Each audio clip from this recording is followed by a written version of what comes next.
Ambassador Tae-hyun stood in the waiting chamber outside the council hall, his hands clasped behind his back. Through the massive window, he could see the capital city of Nexus Prime stretching across the horizon.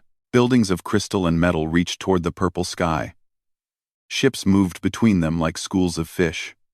15 years ago, seeing this would have filled him with wonder. Today, it only made him tired. "Ambassador, they're ready for you," said Dr. Hana Kim, walking up beside him. She carried a data tablet close to her chest. Her face looked worried. Tae nodded. "Do you have the updated numbers?" "Yes, 14 colonies now. The last transmission from New Seoul came in this morning." Then nothing. Hana's voice was quiet. "That's 127,000 people, Tae. 127,000. Tae closed his eyes for a moment. His daughter Minji had been on the 4th colony to go silent. That was 5 months ago. He still checked his messages every morning, hoping for a mistake, hoping she would call. She never did. "Let's go," he said. The doors to the council hall opened with a soft hiss. The chamber was enormous, shaped like a bowl with seats rising up on all sides. Representatives from 47 different species sat in their designated sections. Some looked like humans. Others were very different. The Draxians sat in the highest seats, their gray skin and forearms marking them as one of the oldest council members. They had been part of the galactic government for 4,000 years. Humans had been members for only 15 years. They sat in the lower sections, the place for junior members. Captain Yoon-jae was already at the human section, standing at attention in his dark blue uniform. He gave Tae a small nod as they entered. Yoon had been Tae's security chief for 7 years. He was a quiet man who rarely smiled. But Tae trusted him completely. At the center of the chamber sat High Arbiter Solm. He was old, even by galactic standards. His species lived for thousands of years, and Solm had led the council for 6 centuries. His skin had a golden color, and his eyes were completely black. When he spoke, everyone listened. "The council recognizes Ambassador Tae-hyun of the United Terran Systems," Solm said. His voice echoed through the chamber. Tae walked to the speaking platform in the center. He placed his data tablet on the podium and looked up at the assembled council.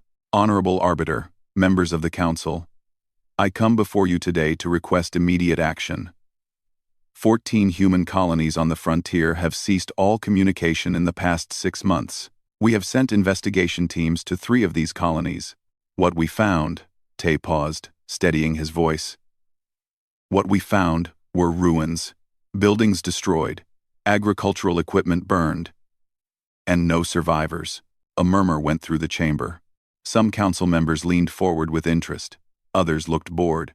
Councillor Vextar of the Draxian Empire raised one of his 4 hands. "Ambassador, the frontier is a dangerous place. Pirates and raiders are common. Surely your colonies were simply unprepared for the realities of space." Tae felt anger flash through him, but kept his face calm. "Councillor, these were not random pirate attacks. The destruction follows a pattern. Each colony was systematically destroyed. Our investigation teams found evidence of military-grade weapons. Weapons that pirates do not possess." He activated his tablet, and holographic images appeared above the podium. They showed the remains of buildings, burned fields, and damaged equipment. The council watched in silence. "Furthermore," Tae continued, "we have recovered data from security systems that survived the attacks. I would like the council to see this footage." The hologram changed. It showed a peaceful colony world, fields of crops swaying in the wind. Then ships appeared in the sky. Large warships, their hulls marked with symbols. Draxian symbols. The ships opened fire, and the recording ended in static. The murmur in the chamber grew louder. Vextar stood up, his face showing anger. "This is absurd. Are you accusing the Draxian Empire of attacking human colonies? This footage could be fabricated. Where is your proof that these are our ships?" Tae met his eyes. "The ship identification codes are visible in the footage. We have matched them to vessels in the Draxian Imperial Fleet. Would you like me to display those codes for the Council?" Before Vextar could respond, High Arbiter Solm raised his hand. The chamber fell silent immediately. Ambassador Tay, these are serious accusations. However, the Draxian Empire has been a valued member of this council for 4 millennia. They have always acted with honor. I suggest that what you have found is evidence of ships that were stolen or repurposed by criminal elements. With respect, Arbiter, we have evidence from all 14 colonies. The pattern is clear. Enough, Solm said, his voice firm but not unkind. The Council appreciates your concern for your people. We will authorize an investigation into these incidents. However, such investigations take time. We must be thorough and fair to all parties. I suggest that humanity exercises patience while we gather all the facts. Tay felt the dismissal like a physical blow. Patience. They wanted patience. While his people died. Arbiter, how much time will this investigation require? More colonies could be attacked while we wait. Solm considered this. These matters are complex. I would estimate 6 to 8 months for a complete investigation. 6 to 8 months. Tay looked around the chamber. Most of the council members seemed satisfied with this answer. Some were already checking their own data tablets, moving on to other business. To them, this was just another item on the agenda. Human lives were not important enough to rush. I see, Tay said quietly. Thank you, Arbiter. He gathered his tablet and walked back to the human section. Hana looked at him with sad eyes. She had hoped for more. Just like he had. Yoon leaned close and whispered, "They were never going to help us. You know that." "I know," Tay whispered back. "But we had to try. We had to give them a chance to do the right thing. And now?" Tay watched as the council moved on to the next item of business, something about trade routes and tariffs. His daughter's face appeared in his mind. Minji had been 23 years old, a teacher on the 4th colony. She had loved working with children, helping them learn about Earth and the stars. She had been so excited about the future, about humanity's place in the galaxy. The council had just told him that her death did not matter, that 127,000 human deaths were not important enough to act quickly. They wanted patience and investigation while more people died. Tay made a decision then. It was not a decision he wanted to make. It was not a decision he had ever thought he would make. But watching the council dismiss human lives so easily, he realized that there was only one option left. Now, Tay said to Yoon, his voice barely audible, we do what we came here to do. Activate the contingency plan. Send the message to Earth Fleet Command. Tell them it's time. Yoon nodded once. He understood. They both understood what would come next. The galaxy was about to learn something it had forgotten. Over 800 years of peace, humanity remembered how to fight wars. The council chamber was filled to capacity, every seat was occupied, and additional observers stood in the back sections. Word had spread that today's session would address the human colony situation. Some came out of curiosity. Others came because they had their own concerns about how the council handled disputes. The gallery above was packed with news reporters from dozens of species, their recording equipment pointed at the speaking platform. Tay walked into the chamber with Hana and Yoon beside him. He wore his formal diplomatic robes, dark blue with the Earth insignia on his chest. He had slept well the previous night. Better than he had in months. The decision was made. There was no more doubt, no more hoping the council would change. Only action remained. They took their seats in the human section. Tay noticed Councillor Vex Tar watching him from the Draxian seats. The Draxian wore what passed for a smile on his face. He thought he had won. He thought today would see humanity fold and accept whatever terms the council offered. High Arbiter Solm entered through his private door, and the chamber fell silent. He settled into his seat and activated his speaking device. This emergency session of the Galactic Council is now in order. Today we address the matter of human colonies in disputed frontier territories. Ambassador Tay, please approach. Tay stood and walked to the speaking platform. He placed his tablet on the podium, but did not activate it yet. He looked around the chamber. Meeting the eyes of different council members, he saw curiosity, indifference, and in some cases, pity. They all thought they knew how this would end. Before we proceed, Solm said, I want to acknowledge the difficult position humanity finds itself in. Frontier life is dangerous, and the Council regrets the loss of life that has occurred. However, we must think of the greater good and the stability of our galactic community. To that end, the Council has prepared a resolution that we believe serves all parties. A document appeared in holographic form above the chamber. Tay did not look at it. He already knew what it said. Solm continued. This resolution calls for the voluntary relocation of human colonies from regions claimed as historical Draxian territory. The Council will provide transport assistance and help establish new colonies in more secure areas. In return, humanity agrees to recognize Draxian resource rights in the affected regions. This compromise prevents future conflict and ensures the safety of human colonists. In other words, Vextar said, standing, humanity withdraws from where it does not belong. The Draxian Empire has been mining these regions for thousands of years. Your colonies were built on our ancient territories without proper authorization. Tay finally looked at the document. It was exactly as he had predicted. The Council was asking humanity to abandon 14 colony worlds and give up all the chromium reserves beneath them. They called it a compromise. They called it voluntary. But everyone in the chamber knew it was an ultimatum. Ambassador Tay, Solm said, humanity has 48 hours to review this resolution and provide a response. We hope you will see the wisdom in accepting these terms. Fighting over resources when space is infinite serves no one. This was the moment. Tay took a breath and activated his tablet.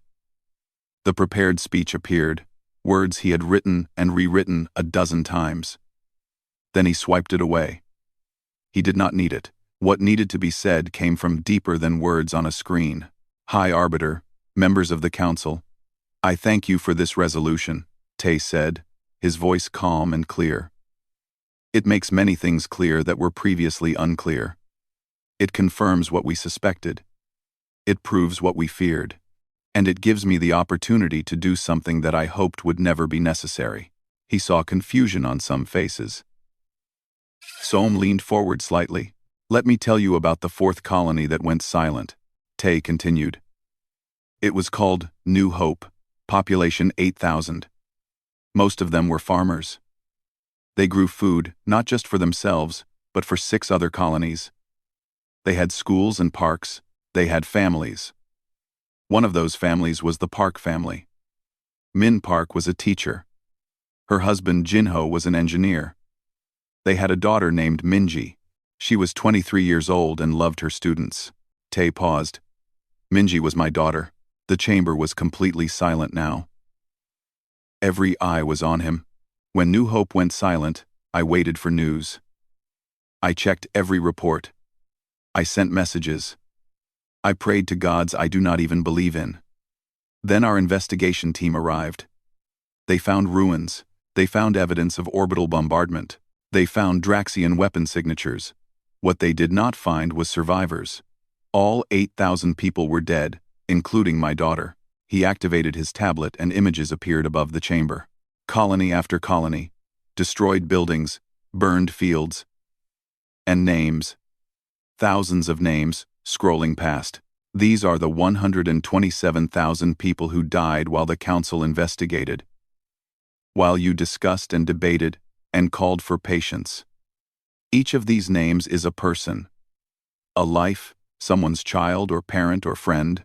The Council has decided that these lives do not matter as much as Draxian resource claims. That human colonists are acceptable losses to maintain your galactic stability. Vextar stood angrily. You dare to... Sit down, Tay said, his voice sharp. I am speaking. The shock on Vextar's face was almost satisfying. No one spoke to Council members this way. But Tay was past caring about protocol. I have new evidence to present, Tay continued. He activated another file. And the Council's own documents appeared. The sealed communications. The authorization for necessary measures. The discussion of resource reallocation. These are your own words, your own decisions. The Council knew the Draxian Empire was targeting human colonies. You knew civilians were dying, and you authorized it because it was convenient. Because we are new and weak, and do not matter to you. The chamber erupted in noise. Council members shouted denials. Reporters recorded everything. Psalm tried to restore order. But Tay's voice cut through the chaos. You gave us two choices. Accept your resolution and abandon our people, or refuse and face isolation. But you forgot something. You forgot that humanity has a third choice. He turned to face Psalm directly. High Arbiter, members of the Council, I reject your resolution. I reject your authority over human lives, and I formally declare that a state of war exists between the United Terran Systems and the Draxian Empire. The noise died instantly. For 3 seconds, there was absolute silence. Then everyone started talking at once. Vextar was laughing. War? You declare war? You have 300 ships. The Empire has 4,000. You are children playing with toys. We are humans defending our homes, Tay replied. There is a difference. Psalm stood, and his voice boomed through the chamber. Ambassador Tay, this declaration is invalid. War has been abolished under Council law. You cannot simply, I can, and I have, Tay interrupted. The United Terran Systems withdraws from all Council treaties as of this moment. We do not recognize the authority of this body. You betrayed us. You allowed our people to be murdered. Now we will defend ourselves.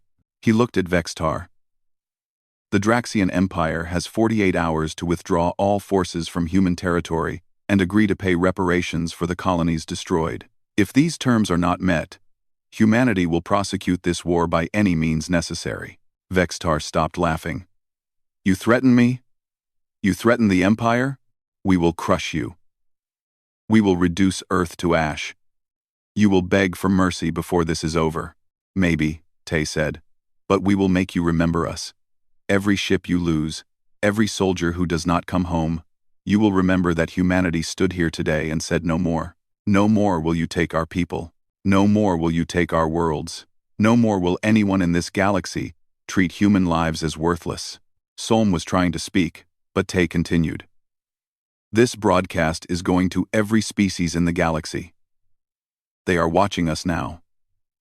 They are seeing the truth. The Council chose power over justice. The Council chose convenience over lives. Let every species that watches remember this. Let them ask themselves if they will be next, if their people will be the next acceptable loss. Hana had activated the broadcast herself. Every word Tay spoke was being transmitted across the galaxy. Millions, maybe billions of beings were watching. This Council has 3 choices now, Tay said. You can recognize this war as a legitimate dispute between 2 parties. You can remain neutral, or you can side with the Draxian Empire. Choose wisely, because any species that intervenes on behalf of the Draxians becomes an enemy of humanity. And I promise you, we will make you pay for that choice. Council members were shouting now. Some demanding that Tay be arrested. Others calling for emergency votes. A few were quiet, watching carefully. Tay saw that some of them understood. Some of them knew that the galaxy had just changed. Ambassador Tay, Psalm said, his voice strained. You are making a catastrophic mistake. The Council will not allow. The Council will do nothing, Tay said, because you know that if you attack humanity, we have nothing left to lose. We will fight like cornered animals. We will make it cost more than you are willing to pay. You taught us that our lives do not matter to you, so we will show you what humans are willing to do when they have nothing left to lose. He picked up his tablet and turned to leave. Yoon and Hana stood immediately. This session is not dismissed, Psalm shouted. It is for us, Tay said without looking back. We are at war now.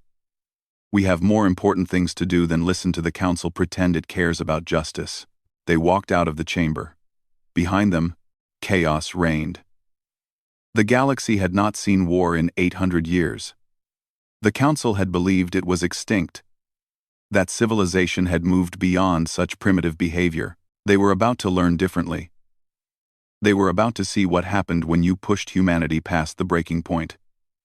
They were about to discover that humans had never forgotten how to fight. They had just been waiting for a reason. The Draxian war fleet emerged from faster-than-light travel near Mars. 500 warships, their hulls gleaming in the light of Earth's sun. It was the largest military force assembled in 8 centuries. War Prince Korthan stood on the bridge of his flagship, the Eternal Glory, and looked at the planet ahead. Earth. The human homeworld, small and blue and defenseless.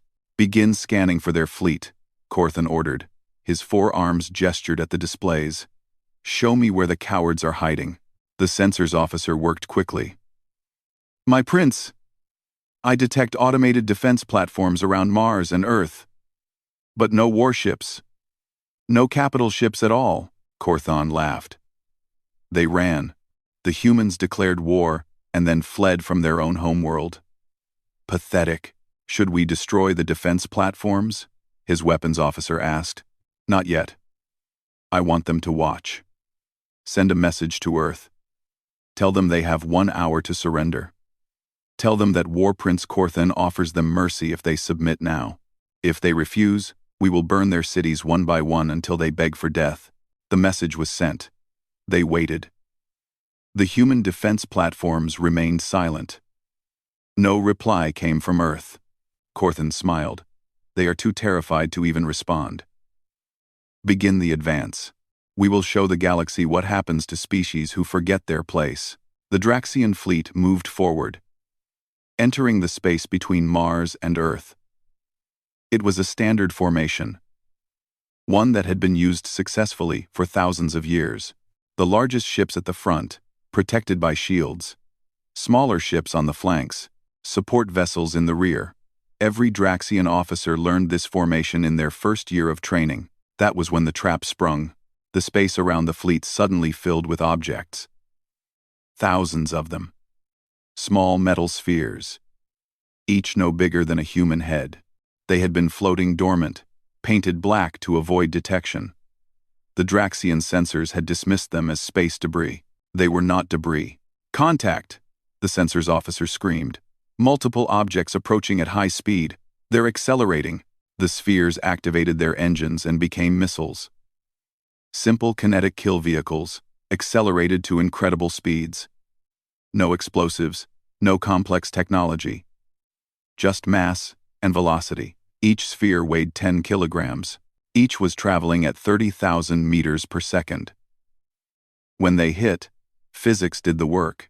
The first impacts shattered the shields of 3 Draxian warships. The spheres punched through armor like it was paper. Ships began exploding as the kinetic energy released inside their hulls.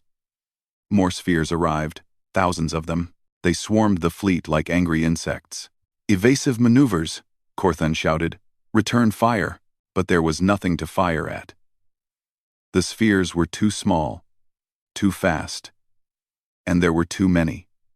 The Draxian fleet scattered, trying to escape the kill zone. In 15 minutes, they lost 47 ships. 3,000 Draxian soldiers died without seeing the enemy. Then the human fleet appeared. They did not come from ahead or behind. They came from above and below, using the Z-axis of space that most Council fleets ignored. 100 human warships dropped out of stealth mode and opened fire, but they did not fight like the Council expected. There were no neat formations. No honorable ship-to-ship combat. The humans hit hard and fast, targeting engines and life support. They used missiles that the Council had banned centuries ago. They used lasers that burned through shields designed to stop energy weapons from a different era. And they used nuclear weapons. The first nuclear missile hit the Eternal Glory's escort destroyer. The ship's shields held for half a second. Then the warhead detonated, and the electromagnetic pulse shut down every system on the ship. It went dark and dead in space. 2 more missiles followed, conventional explosives this time. The destroyer broke apart. Impossible! Korthan roared. Nuclear weapons are banned. This violates every treaty. His communications officer looked terrified. My prince, the humans have withdrawn from all treaties. They are not bound by Council law anymore. The human fleet was not trying to destroy the Draxian ships. They were crippling them, destroying engines so ships could not escape, knocking out communications so ships could not coordinate. It was efficient and ruthless, and completely unlike how Council species fought. All ships, fall back to Rally Point Omega, Corthan ordered. We regroup and counterattack. But falling back required working engines. A quarter of his fleet was already crippled. The human ships pursued relentlessly, refusing to engage in the kind of set-piece battle the Draxians expected. They would swoop in, fire, and disappear. They used the wreckage of destroyed ships as cover. They attacked from unexpected angles. And then the humans did something that made Corthan's blood run cold. One of the defense platforms around Mars began moving. It was massive, the size of a small moon. The Draxians had noted it during their scans but assumed it was just a station. It was not. It was a weapon. The platform's engines flared to life, and it accelerated toward the Draxian fleet. That station is moving, the sensors officer said. It's on a collision course with our formation. Corthan understood too late. The entire station was a bomb. The humans had turned a space station into a massive kinetic weapon. They were willing to destroy their own infrastructure just to kill more Draxians. All ships, emergency jump. Get us out of here now. The fleet scattered. Each ship jumping to faster-than-light travel without coordination. It was chaos. In war, chaos got people killed. 147 Draxian ships managed to escape. The rest were destroyed when the station detonated, its nuclear reactor overloading in a blast that lit up the solar system. 353 Draxian warships were lost. 30,000 soldiers dead or missing. The largest fleet assembled in 8 centuries had been cut in half in less than 3 hours, and the humans had lost only 12 ships. War Prince Corthan stared at his displays in his damaged flagship, now limping toward the nearest Draxian base. He had underestimated the humans. They did not fight with honor. They did not follow the rules of war. They fought to win, and they were very good at it. Back at Earth, Fleet Commander Yoon stood on the bridge of his flagship and watched the Draxian fleet retreat. His face showed no emotion. "Status report," he said. 12 ships lost, 47 damaged but repairable, his officer replied.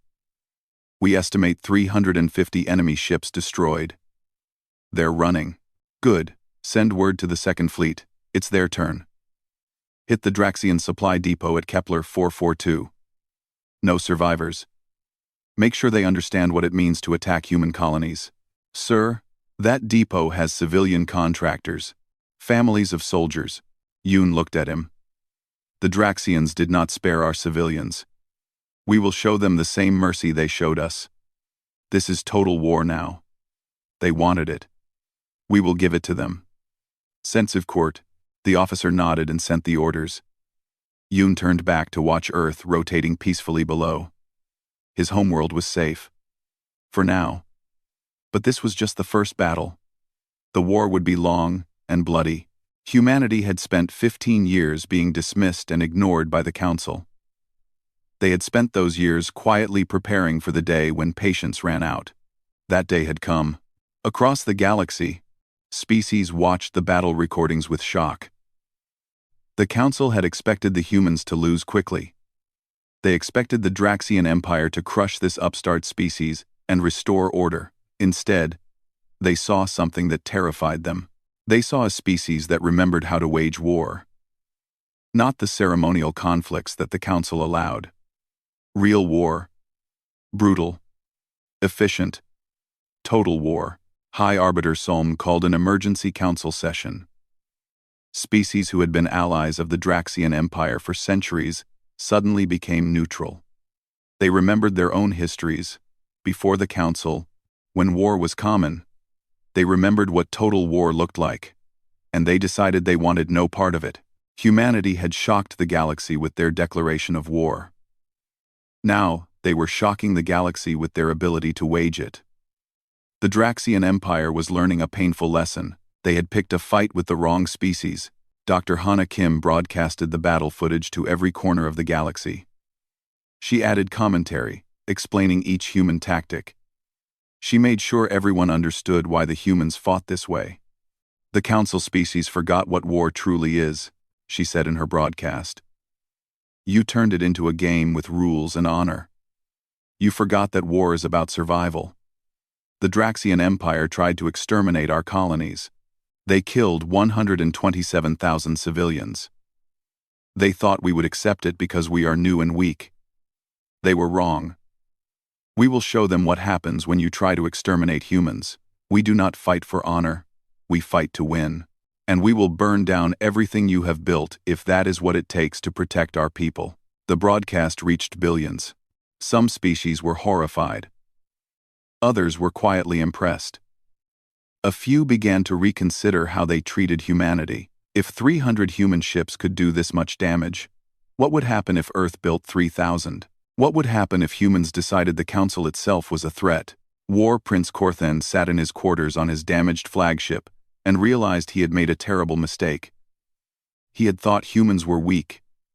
He had thought their declaration of war was desperation. He had been completely wrong. The humans were not weak. They were terrifying. And the war had only just begun. 6 months had passed since the war began. The Draxian Empire was learning what it meant to fight an enemy that refused to follow the rules. They had lost 60% of their military fleet. Their supply lines were constantly under attack. Their border worlds lived in fear of human raids that came without warning and left nothing but ashes. The human fleet now sat in orbit around Drax Prime, the Draxian homeworld. 200 warships remained from the original 347 that began the war. The rest had been destroyed in the grinding conflict. But they had achieved their objective. The Draxian Empire was beaten. On the surface of the planet, 3 billion Draxians waited to learn their fate. Their mighty empire, which had existed for 4,000 years, was about to surrender to a species that had only been in space for 70 years. Counselor Vextar sat in his office, his 4 hands trembling. War Prince Korthen had committed suicide 2 months ago, after losing the Battle of Draxian Gate. The Empire's war fleet was scattered and broken. Food supplies were running low because human attacks had destroyed the shipping routes. And now a human fleet sat overhead, their weapons aimed at his cities. A communication request appeared on his screen. Ambassador Tae-hyun. Vextar wanted to ignore it. He wanted to pretend this was not happening. But he had no choice. He accepted the call. Tae's face appeared. He looked older than 6 months ago. The war had aged him, but his eyes were still hard and determined. Counselor Vextar, Tae said. I am here to offer terms. Terms, Vextar repeated. The word tasted bitter. You mean you are here to dictate surrender? Yes. The Draxian Empire has 72 hours to accept these terms. After that, we begin orbital bombardment of your military facilities. If you still refuse, we target your industrial centers. If you continue to refuse, we target your cities. We will not invade. We will simply make your world unlivable until you comply. Vextar felt rage and humiliation mix inside him. You would murder billions? You murdered 127,000 of ours, Tae replied. But I am not like you, Counselor. I do not want to kill civilians. That is why I am offering terms. Agree to them. And no more Draxian blood needs to be spilled. What are these terms? Tae sent a document. Vextar read it with growing despair. The Draxian Empire would recognize all human colony territories. They would pay reparations for every life lost, every colony destroyed. They would hand over the military officers who ordered the attacks for trial. They would reduce their fleet to defensive levels only. And they would formally apologize to humanity in front of the entire Galactic Council. This is impossible, Vextar said. The Empire will never agree to this. Then the Empire will burn. Your choice, Counselor. Sign the treaty, or watch your world die. The communication ended. Vextar sat in silence for a long time. Then he called a meeting of the Draxian High Council. They argued for 2 days. Some wanted to fight to the last. Others saw that continuing was suicide. In the end, survival won over pride. Vextar signed the treaty. The news spread across the galaxy instantly. The Draxian Empire, one of the Council's oldest and most powerful members, had surrendered. Humanity had won. A species that had been in the Council for only 15 years had defeated an empire that had existed for 4,000. The Council called another emergency session. Every species attended. They wanted to know what would happen next. Would humans attack other Council members? Would they try to take over? The galaxy watched nervously as Ambassador Tay returned to the Council chamber. He walked to the speaking platform, just as he had 6 months ago. But the atmosphere was completely different now. No one dismissed him. No one ignored him. Every eye was fixed on him with a mix of respect and fear. High Arbiter Solm spoke first. Ambassador Tay, the war is over. The Draxian Empire has agreed to your terms. What are humanity's intentions now? Tay was quiet for a moment. Then he spoke, his voice carrying through the chamber. 6 months ago, I stood here and declared war. I did so because the Council failed us. You allowed our people to be murdered because it was convenient. You chose the powerful over the weak. You chose order over justice.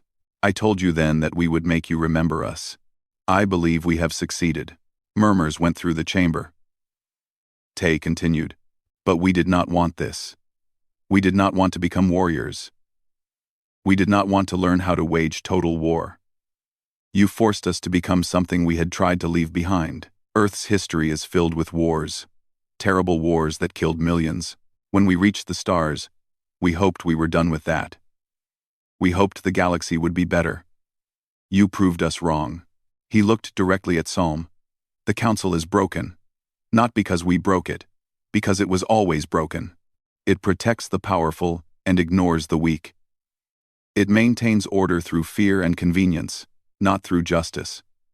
This war happened because the Council allowed it to happen, and it will happen again if nothing changes.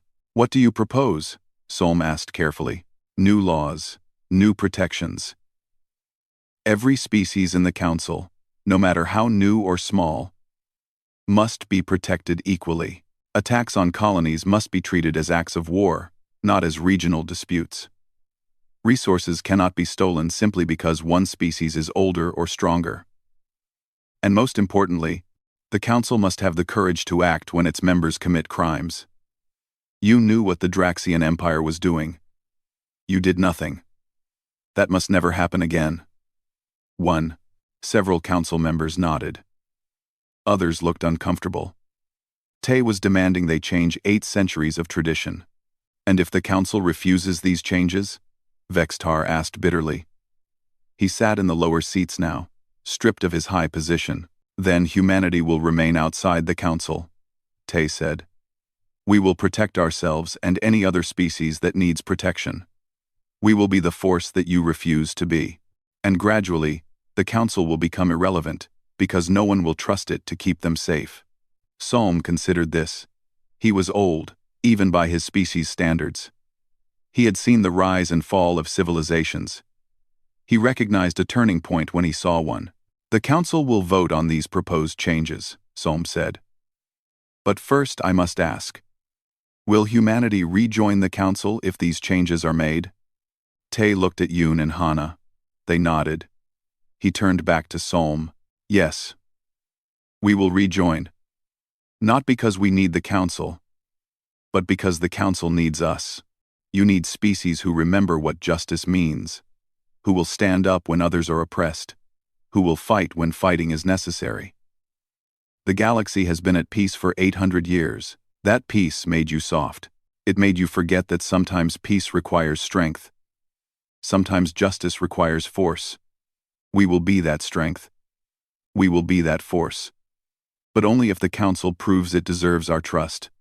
The vote took 3 days. In the end, 38 species voted to accept the changes. 9 voted against. The reforms passed. New protections were written into Council law. An enforcement division was created to investigate attacks on colonies. And humanity was formally invited to rejoin the Council. Not as junior members, but as full equals. Ambassador Tay accepted the invitation. But he made sure everyone understood that humanity would not forget what happened. They would not forget that they had to fight a war to be taken seriously. They would remain vigilant. They would remain strong. And if the Council ever failed again, humanity would not hesitate to act. 3 months later, Tay stood on the surface of New Hope, the colony where his daughter had died. The ruins had been cleared away. Reconstruction was beginning. A memorial stood in the center of the new town square, listing the names of all who had died. He found Minji's name and placed his hand on it. The stone was warm from the sun. "We did it," he said quietly. "We made them listen. We made them care. I hope it was worth the price." Yoon stood beside him, now officially Marshal of the Terran Systems Fleet.